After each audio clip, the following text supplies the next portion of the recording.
1/4 ভাগ 6 কত হাফ সমান কত সমান দেব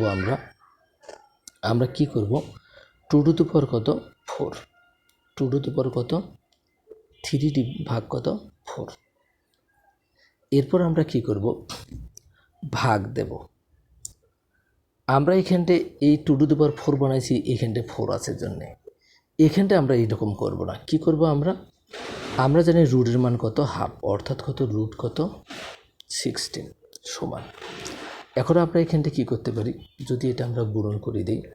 তাহলে এটা উপরে যাবে 4 আর 4 কি কাটা যাবে তখন আমাদের কি থাকবে 2/3 থাকবে 2/3 ভাগ কত 4 ছেড়ে কত 16 অর্থাৎ কত 4 এখন আমাদের এখানটা কত হচ্ছে 3টা 2 গুণ করলে 8 ভাগ কত 4 এখন আমরা 4 যদি 4 দ্বারা ভাগ করি তাহলে আমরা কত পাবো 2 পাবো 2 আমার কয় নঙ্গে আছে ঘ নঙ্গে আছে